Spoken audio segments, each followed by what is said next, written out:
Hi everyone, my name is Michael McGillicuddy, and this is my video response to David Attenborough's A Life on Our Planet. I'll be going through the film, what I thought about it, and what some real solutions will be. In a word, I felt the film was really boring.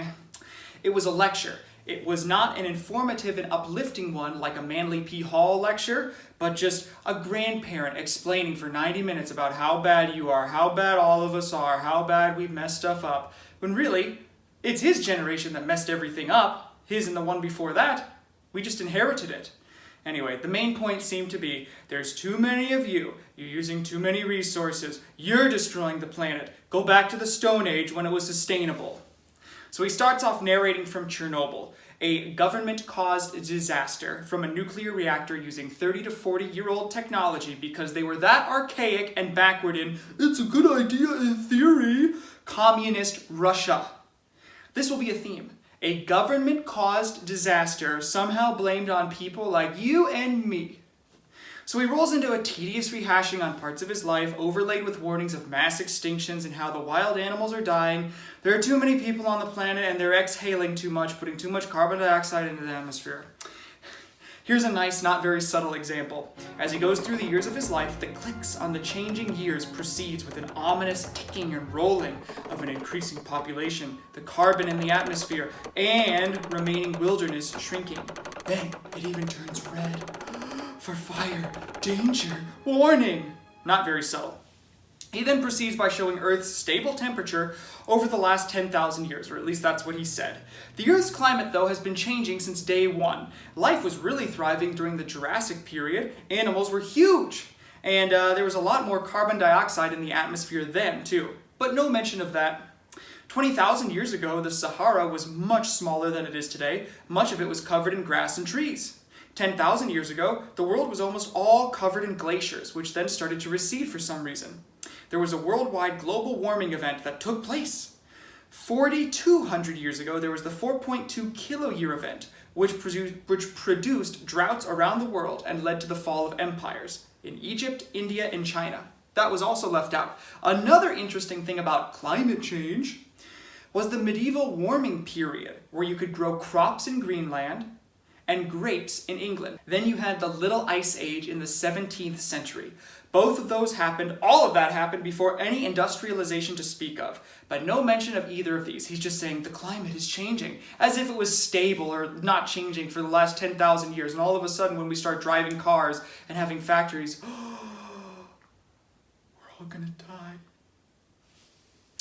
So the point I'm making is it's probably much more subtle than that, as we'll get to it in a little bit. I just wanted to point that out. So then he starts hinting at his solutions. Again, most of the movie is just him talking about how bad it is and then what we should do. We'll go through these and then show the real solutions. He shows a native tribe somewhere in New Guinea that was first contacted by him and I guess his group, complete with bones coming out of their noses. He explains, they lived in small numbers and didn't take too much. They ate meat rarely. The natural resources they used renewed themselves. So is that the model he wants for all of us? Back to Stone Age hunter-gatherers? It seemed like it to me, and no offense, but that kind of life sucks. He talks about protecting animals, and yes, I agree. Just about everyone agrees. Don't kill them. Their lives don't belong to you to take. Deal with it, get over it. Or if you want to eat meat, go take its life yourself. You know, I still don't agree with it, and I think it's wrong, but I have more respect than those who say, oh no, I can't watch, I don't want to see, but then still want to eat meat, when they're confronted by things such as, you know, slaughterhouse footage or a documentary like Earthlings, or even just being told what happens. Don't tell me, don't tell me. So as long as it's voluntarily done, it'd be great if people ate less meat. But if it's forced by government, it's evil and wrong. I guess it shouldn't say government, forced by the people in government. They're not your masters, we're not their slaves. So the initiation of violence, which is what government is always and unequivocally immoral. And you'll get worse results as a consequence of your immoral actions. And it's also the government causing the problem of people eating so much meat in the first place. But more on that in the real solutions section. So he then shows that if we don't do what he says, the earth will become an oven and all the animals will die, showing searing heat waves on a parched plain and about 1 million hippos that are drowning in mud or something. It reminded me of the extinction scene in Fantasia, which was designed for the MK Ultra victims after they were fed LSD and forced to watch that trippy scene. So then he offers his solutions. Reduce population. There's too many people, and in the background, as he speaks, a group of people creates a human pyramid which levels off to thunderous applause. And then they show a baby rolling in the arms of the crowd. Oh, it's so subtle too. You know, it's funny. If you took all 7 billion people, we could all fit inside of Texas and each have a nice garden. Yes, there are a lot of people, but the earth is really, really big. We could also head out to sea and do something like seasteading if things got too crowded. That is, unless, again, a government sends its navy to kidnap you and threaten you with the death penalty, as what happened to the Elwertowskis off the coast of Thailand. So where are the environmentalists now? People are trying to live sustainably and then the government tries to kill them. And then, quiet. Oh. So Attenborough claimed that healthcare and education, read government and government, made people have less children in Japan and other places with high standards of living. No. Because, as Murray Rothbard said, production must always precede predation.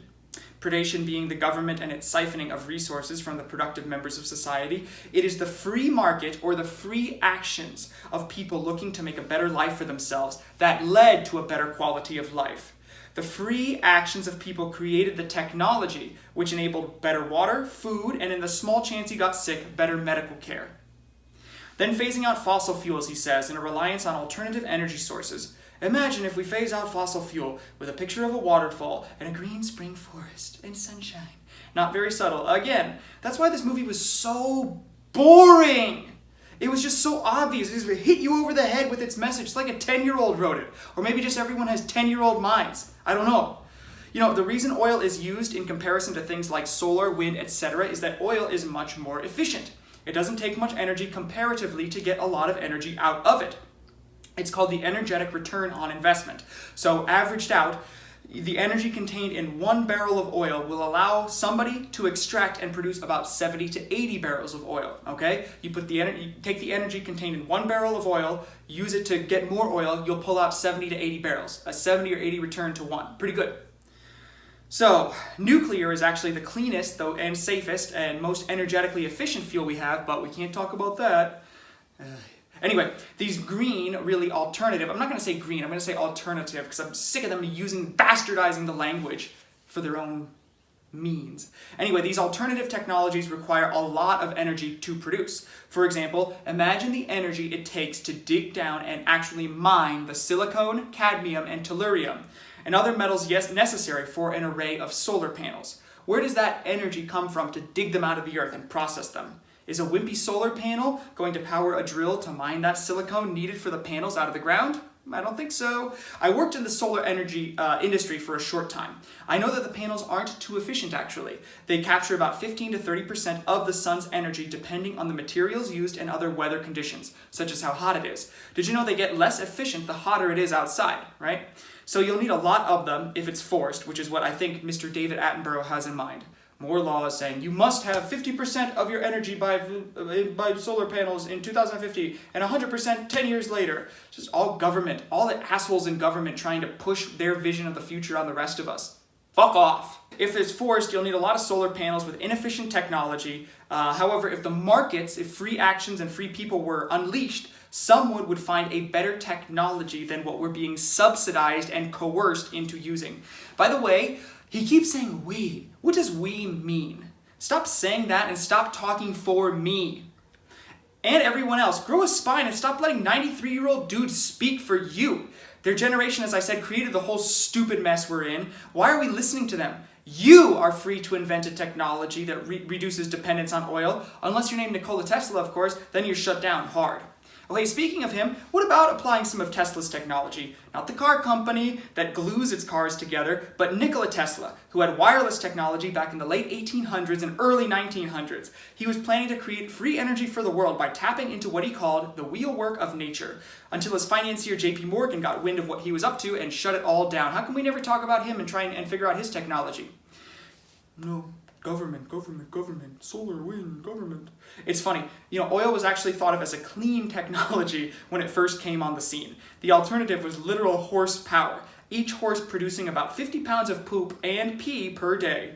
And Rockefeller and Standard Oil actually, quote, saved the whales. It's crazy that I'm sort of defending them, but they did. They found something better than whale oil, so people stopped hunting them as much. It didn't happen because of government. It came about because of the free market.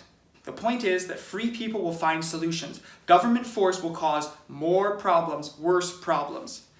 Then the final talk is once more about limiting population growth and living in balance with nature. Limit population and live in balance with nature. Where have I heard that before? Oh yeah, the Georgia Guidestones. Well, what's that? The American Stonehenge, erected by R.C. Christian. That's an obvious allusion to the Rosicrucians, an esoteric occult society whose hero was a man named Brother Christian Rosenkreuz, or Rose Cross. Get it? R.C. Christian. Rose Cross Christian. Rosicrucian Christian. Christian Rosenkreuz. The Georgia Guidestones offer 10 commandments chiseled in 12 different languages. These are real. English, Spanish, Swahili, Hindi, Hebrew, Arabic, traditional Chinese, the Fantizi, and Russian. They also have another stone called the capstone, or the chief cornerstone, which says, "Let these be guidestones to an age of reason," with translation of that sentence in Babylonian cuneiform, Sanskrit, Egyptian hieroglyphics, and classical Greek. The first commandment is, maintain humanity under 500 million in perpetual balance with nature. The next says, guide reproduction wisely, improving fitness and diversity. The last says, be not a cancer on the earth. Leave room for nature. Leave room for nature. Sounds familiar. Here are some other choice phrases from the Georgia Guidestones information pamphlet in the section called The Purpose. It begins, it is very probable that humanity now possesses the knowledge needed to establish an effective world government. Then it says a bunch of stuff that sounds an awful lot like Luciferian philosophy. You can read it yourself. And then it says, in 1980, as these stones were being raised, the most pressing world problem was the need to control human numbers. Controlling our reproduction is urgently needed. It will require major changes in our attitudes and customs. In these circumstances, reproduction is no longer exclusively a personal matter. Society must have a voice and some power of direction in regulating this vital function. The wishes of human couples are important, but not paramount. Hear that one again. In these circumstances, reproduction is no longer exclusively a personal matter. Society must have a voice and some power of direction in regulating this vital function. The wishes of human couples are important, but not paramount. These guidestones were also unveiled on March 22nd, 1980, an important day of the year for the cult of the Black Sun. For more info on that, check out the work of Mark Passio and the Occult Season of Sacrifice. So David Attenborough's stuff is all doom and gloom, and you know what's crazy is he begins his set of solutions at a speech at the worst crowd of all, the United Nations. You might say, hey, the UN is the global force for good. Oh wait, no, that's the Army's fake slogan. They always just use bullshit euphemisms for what they do. The Army, the greater force for good. A global force for good. Yeah, I wonder how the Iraqis feel about that. Anyway, the United States, the greatest last chance for peace. Shut up. Alright, as Confucius said, 明正才能言顺, which has been translated to mean the beginning of wisdom is to call things by their proper name. From The Anatomy of the State by Murray Rothbard, a government is the group of people with a monopoly on the initiation of violence across a given territory. Listen to that one again. A government is the group of people with a monopoly on the initiation of violence across a given territory. That's not me being a conspiracy theorist. That's the damn truth. I mean, isn't it? The government is the parasite class who acquires their wealth by means of force. Their products are wars, taxes, pogroms, confiscations, violent regulations, and more. They're the criminal gang that controls a big area of territory. Their contribution to society? As Rose Wilder Lane said in The Discovery of Freedom, men in public office do not use their energy productively. That is not their function. Their function is to use human energy as force to stop the uses of human energy. Another Chinese man, Mao Zedong, said, 枪杆子里面出政权, which means political power or government comes out of the barrel of a gun. He said it. He really said it. That's why I respect Chinese people. They just say it. They don't beat around the bush. Well, actually, they do a lot of times with euphemisms, but sometimes they really do say it. Anyway, as Jesus said, he who lives by the sword, that is, put your faith in the most violent organization in society, government, you will die by it. Don't expect these assholes to save you. These people are the violent criminals. You know, it's funny. At the UN, why no talk of climate change awareness people like Bill Gates' 200-bedroom mansion? Well, I guess the problem isn't that serious then. Also, no mention of the biggest polluters. You know who they are? By organization? Governments, and especially their militaries. Can you think of the last time an environmentalist said, hey, we need to cut back the size of the military or the government? They never say that. They're idiots. They have no idea what they're talking about. Those are the biggest polluters. You'd think they would want to curtail their resource use first. But nope, it's just all everybody else. Government's role in this gets far, far worse. But I guess David Attenborough doesn't actually care, because if he did, he'd want to go after and curtail the emissions of the largest producers. But not one word on the subject. You know why that is? Because David Attenborough described himself as a standard, boring, left-wing liberal. He got the boring part right. Liberal. Another word that actually means the opposite of its common usage. Liberal comes from the Latin word liber, which means free. It also was the word for book. The Romans understood that free people read books. And it's funny how no one reads books any longer. No, articles on the internet don't count. And freedom is disappearing. Liberals, in the true sense, the classical sense, believed in real freedom. Today, people LARPing as liberals do not believe in freedom, either social or economic. They believe in some social freedoms if it's for things they like gay marriage or transgender stuff, and that's about it. Otherwise, you have to do exactly what they say. Freedom of speech? Hell no. Freedom to move around and go outside? No. Economic freedom? Heavens no. You must be controlled for the good of all. Today's liberals hate most freedoms. They're basically totalitarians who really like gay people and minorities. Otherwise, they will use the violence of the government to impose their will on everyone else, on you. They're actually really horrible people. So that's why Attenborough, a boring left-wing liberal, can only think of in terms of force and violence, even though that's what's causing the problems in the first place. See, they're not that smart. As Doug Casey said, a liberal is little more than a muddle-headed thief. So let's get on to real solutions. Forget all these dickheads. We'll show first how governments created most of these problems in the first place. First, the film showed some images of overfishing and then said the fleets were subsidized by government. For those that don't know what that means, the fishing industry was going out of business because they were overfishing. They were taking too many fish and thus the fish were becoming harder to find. The fishing industry's costs went up. They'd have to raise their prices. Nature, through the free market, was providing a solution. If the fishermen go out of business, less fish are being taken. Problem solved. With fish more expensive, people would eat them less, giving fish a chance to recover, a way to balance. No need for the violence of government. The free market really is the watercourse way, as Lao Tzu said. But instead, when they started to go out of business, the government gave them a subsidy. That means the government steals money from everyone through taxes and gives it to a particular industry to support them. It's a bribe at best. At worst, it steals resources from productive people and gives them to unproductive people. Plus, it's wrong to steal money, you fucking assholes! If the fishing fleets were losing money, that's a signal from nature saying quite forcefully, you're overdoing it. You're messing it up. Oh, but not with the dead hand of government gets in the way and makes it worse. Here, take some more money we stole from your neighbors and brothers and sisters and keep doing your unproductive and destructive activity. Hey, where did all the fish go? We need more government to control more things because that will make things all better. The free market doesn't work. Furthermore, subsidies reward inefficient industries, like the solar energy tax credits, for example, in the USA. It props up naturally inefficient industries and slows down progress. How? First, taxation is theft, so screw you. Second, when did the US government become a command economy that will direct society? Third, if the solar companies had to compete fairly, although they're competing against another government monopoly in the power industries, the whole world is one big nasty government-controlled mess. It can be hard to envision how it would look like without it.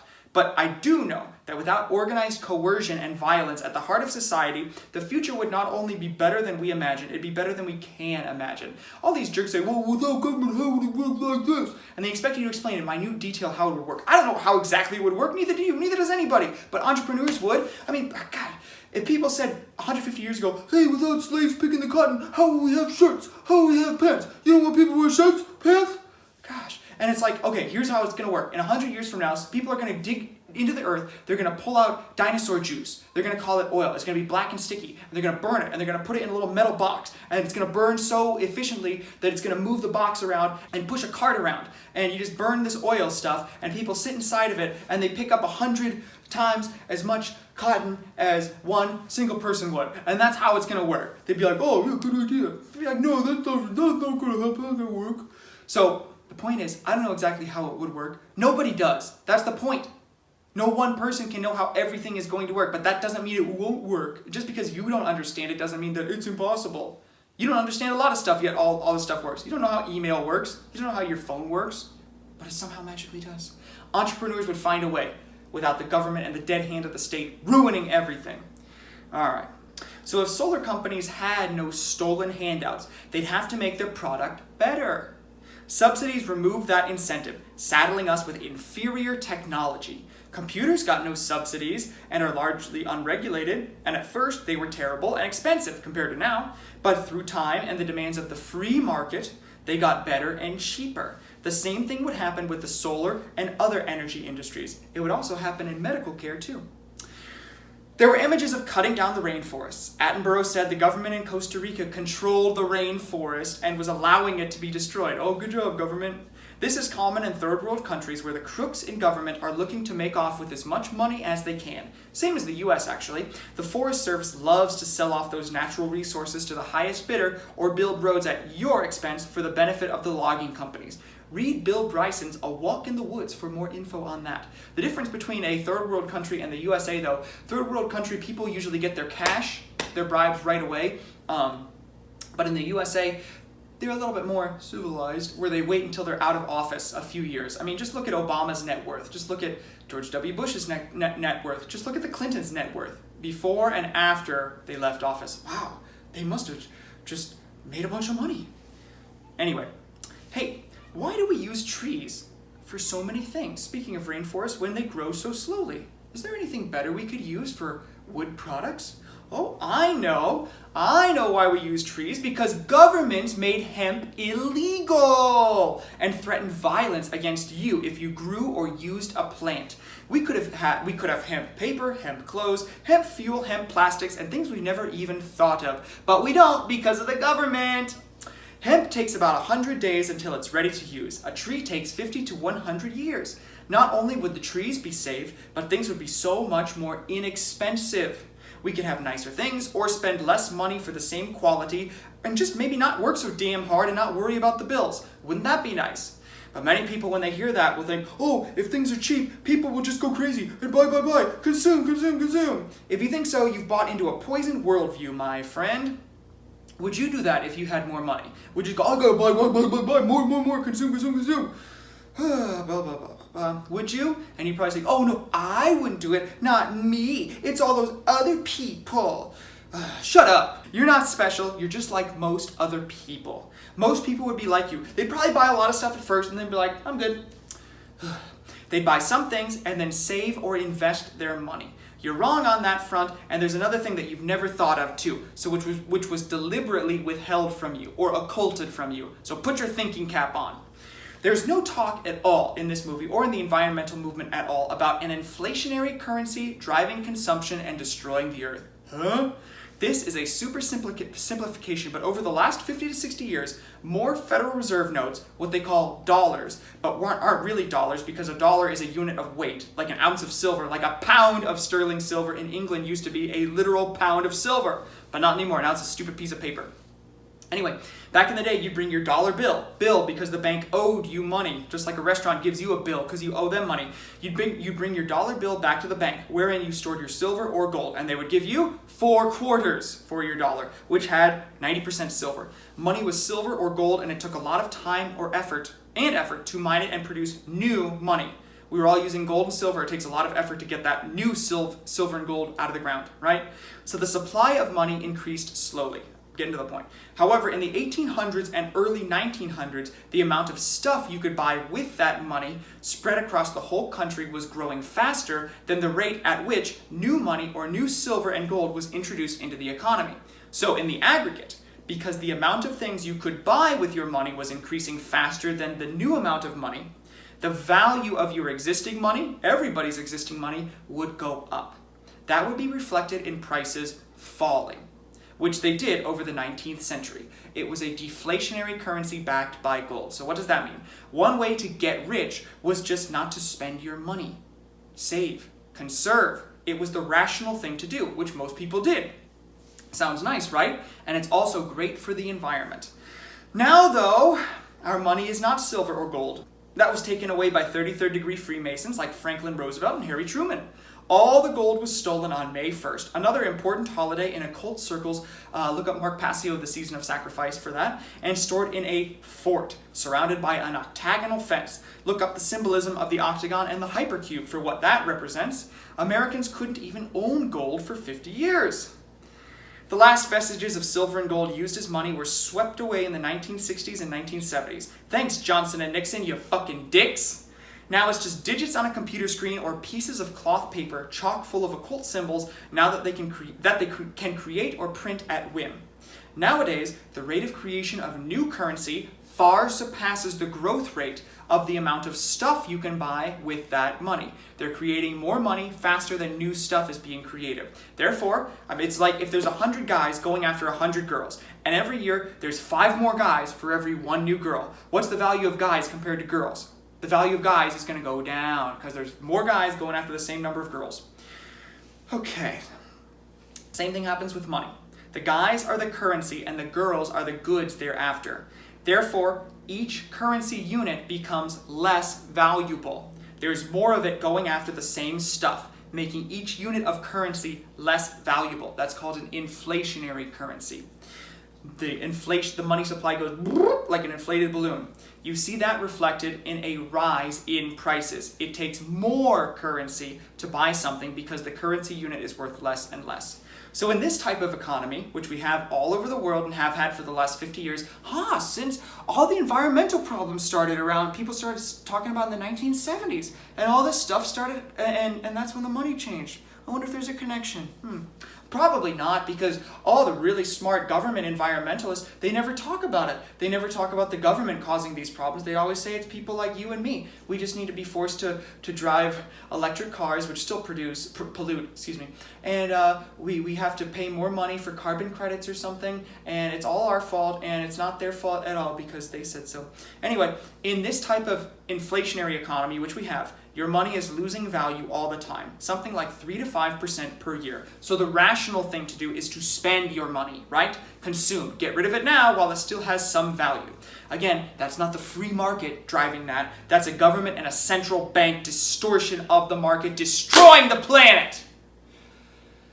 So why not talk also of the Federal Reserve and other central banks in their cartel artificially suppressing interest rates for the last 12 years down to nothing? Reducing interest rates down to 0 reduces savings and increases consumption. The rational thing to do is not to save your money because you're not going to get paid anything for it. Rational things, take a loan out, buy more stuff. If interest rates were at their free market level, which might be around 6 to 12%, that's what they're going for on the decentralized finance markets, people would be induced to save their money. That is, not consume and buy things because they'd be paid for their capital. And think about the worldwide effect of that if everybody was saving their money rather than consuming stuff and getting out loans. Oh my gosh. Think about how much better the environment would be just from that. And that's really the free market. That's the real condition of humanity, not this bullshit that they foist on us with central banks and government laws. That's all distortions of the market.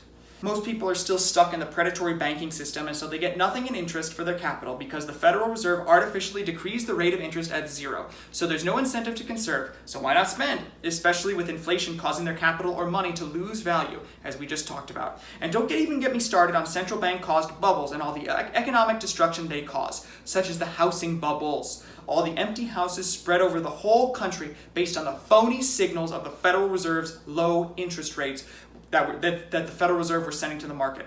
Now, there's a college bubble, a construction and expansion of college campuses that probably won't be used, again, produced by the government.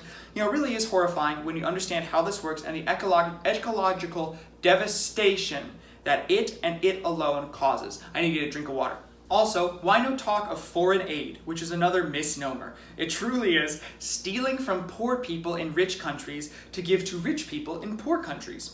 Even if that aid does reach those people, if people are starving there, that's nature saying there's too many people for that territory to naturally support at that time.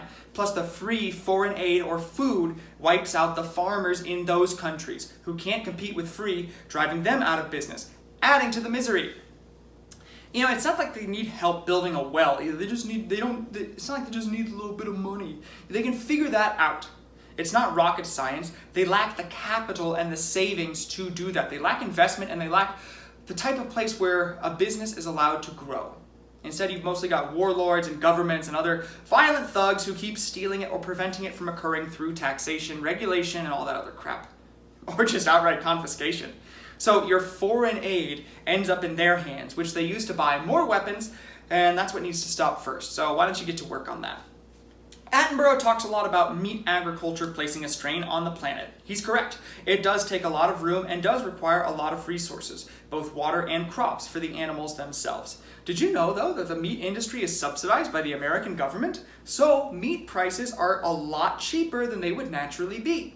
If they were at their natural free market level, meat would be a lot more expensive. And what do you think that would do to the amount of meat consumed? Do you think it'd go up or down? Therefore, people would be consuming a lot less meat, meaning a lot fewer meat farms and crops and resources and water grown to support them. But no talk about that in Attenborough's video. Okay, again, the government causing a problem and then saying the only solution is more government to solve it. But what do you expect from totalitarian control freaks? Which is what modern day liberals are. Talking in 1998, Attenborough described the market economy as misery, really, talking about commercialization in rugby. It doesn't help that just about everyone's brains are rotted for 12 to 16 years in the public school system, which was modeled after the imperialist Prussian model, which according to the philosopher Johann Fichte in 1805 in his second address to the German nation said, the purpose of school must be to destroy the imagination. The school system was intentionally set up to produce people who all thought the same and would be obedient factory workers, miners, and soldiers. Hence the emphasis on bells, start times, finish times, memorization, silence, etc. But no mention about how a society which was educated in freedom and free to pursue their passions without stifling controls would look like once those free children grew up. Nope, just more school, more control over your life, the exact cause of the problem in the first place. Totalitarians, posing as liberals, actually think of themselves as the virtuous ones. And get out of here with that. They are the chumps. You are the chumps if you're a liberal watching this. You're the unimaginative control freaks who want to use violence to get people to stop doing what they don't like. And that's it. That's all they've got. Better policies, stronger regulations, tighter controls. So, as is so often the course in this propaganda, the solution, the wannabe saviors, will be the government, the same parasites and villains who created the problems in the first place. Sure they will. Keep on believing that. The solutions to these problems will not come from violence or coercion. The universe won't allow that. The real and long-lasting solutions will come from raising the level of consciousness or awareness and personal responsibility. That's the only real solution. The free market will also help quite a bit because naturally we do want to conserve, we do want to keep the environment nice. It's just all the jerks in government and all their stupid policies mess it up. Anyway, their solution though is stealing of rights, having more money stolen and more power given to the same creeps who made the problem, many of whom are psychopaths and pedophiles. A free world is a prosperous world. A slave and prison world, which is what we have now, is a dying world. And that's the real solution there. So why not talk of private ownership of resources too? Oh, because people are too stupid to manage their resources. So you're too stupid to manage your resources? Oh no, not me, other people. Okay, then how about we don't let anybody vote and just get rid of government that way, since people are too stupid to make smart decisions. Oh no, we need those stupid people to vote and decide which other stupid people to put in charge of all the other stupid people. Then everything will work out perfectly, and it's the only way. Make sure to get out and vote, y'all. Actually, you know what? If you believe that, you actually are stupid. You're dumb as a doorpost. Back to personal responsibility and private ownership. If natural resources were privatized, we would never run out, actually. And another thing, run out? People didn't leave the Stone Age because they ran out of stone, or the Iron Age because they ran out of iron. They left those ages behind because they found something better. And as we've seen, governments, and just about everyone is super government horny, are just men in public office who do not use their energy productively. That is not their function. Their function is to use human energy as force to stop the uses of human energy. Adam Smith called it the dead hand of the state on the market. They're useless and worthless. Oh no, Adam Smith didn't say that. He called it the invisible hand for the free market. I don't know who said the dead hand of the state. Probably one of the Austrian economists. But it's true. The government's just a dead hand. It doesn't get off. Okay. So if natural resources were privatized, they'd be used sustainably. If it's your private forest, you're not going to tear it all down. You're not. And you're not going to let others do that either. You have an interest in making sure it keeps on producing for you a long, long time. Plus, anyway, you wouldn't want to use trees because you just grow hemp in a free society because there'd be no assholes in the DEA who'd come burn your crops down and take you to jail for doing that. So the same logic can be applied to the ocean. There's been talk of tagging and owning schools of fish. Those are your fish that belong to you. Those belong to individuals or groups, and those are their fish. It might seem far-fetched, but before barbed wire, the idea of fencing in whole mobs of cattle seemed ridiculous until it actually happened. You don't have to understand how it would work in order for it to work. But when the public, or in reality the shady group called the government, owns these fish, or nobody really owns it, mostly made up of selfish people in the government looking to extract as much wealth as possible while they're in office, it becomes the tragedy of the commons. If it's a common area, most people now are going to use it as much as they can, because they think if they don't, somebody else will. But if things were privatized, they'd be sustainable and be looked after much better than they are today. And when people say, oh, if people just took the right amount, we wouldn't need that. We wouldn't need private property. Well, how do you know what is the right amount? No, seriously, let's say there's one apple tree for a village, loaded with apples. How many apples is too many to take? 1, 2, 3? You can't know.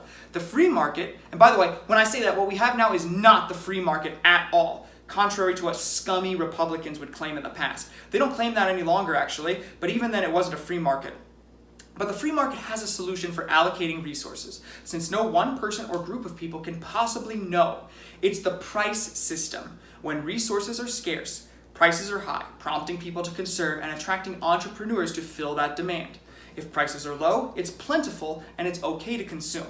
And it's not enticing for more people to produce goods or services. Low prices says, hey, do something else. We're good right now. So the free market has a wonderful mechanism for resource allocation which works flawlessly, and individuals and groups of individuals use their private property much better than public servants. Governments has no incentive to protect land because it's not theirs. Private companies do. Might seem counterintuitive, but it's not. That's all I'll say on that. You either get it or you don't. And I know most of these solutions are out there. So what? They work. Most people, especially older than me or my age, are so hard-headed and don't have the mental firepower to actually consider this. If it's outside the purview of the Fox News, MSNBC paradigm, then no. For them, it's either this shitty way of doing things that David Attenborough and the United Nations says, or the shitty way we're doing it now, with the dead hand of the state on the market and all the government controlling everything, and there's no other option. Most people today are just stupid binary robots who can only think in their pre-programmed boxes. Thanks, public schools! They're a joke. What Attenborough and the rest of these people are selling is all a scam, a con job. The earth in our home is worth protecting from them. The saviors are the ones destroying it, the saviors. Their solutions are really just designed to get you out of the way and get you back to work as a little serf just the way they liked it. Take away your car or make it prohibitively expensive for you, but not for them to have one. Put you in a little apartment, bye-bye backyard. Ride a bike like Mao's peasants. More money for them, less money for you. The same as always. Make room for the zebras and the giraffes and fish for them to look at. Get back in your apartment and watch it on TV for a monthly fee. You eat too much. You use too many resources. You're bad. You've sinned. You don't deserve to be here, they think. And they've got a punishment waiting for you if you agree to what they say. Check out Agenda 21 or Agenda 2030. They keep changing the creepy freak names. You can see it in Northern California right now after the Santa Rosa fires. No more homes for you, sorry. Enjoy your high-rise apartment cubes. No more cars. Take the highly efficient bus. Ride your bike. It's green. They're saying it's their Earth, and you'll live where they say you will live, and you'll do what they say you're allowed to do. You know, the problem, the human condition right now, as Mark Passio said so eloquently, is that a group of psychopaths believe that they're God on Earth, and the rest of you goddamn morons think that it's actually true. You believe them. That's the saddest and sometimes the funniest thing, is that you actually believe them. You actually believe they care about you and want to help you. Oh. You know, instead of fighting against them, that's what they're doing. They're fighting against you, never stopping. But instead of fighting against them, you cuss out anybody who says we shouldn't be treated like cattle. It'll never work. People are selfish. People are stupid. Well, guess what, all you idiots? David Attenborough, Bill Gates, Greta Thunberg, and all the rest of you fake environmental assholes. Let he or she who is without sin cast the first stone.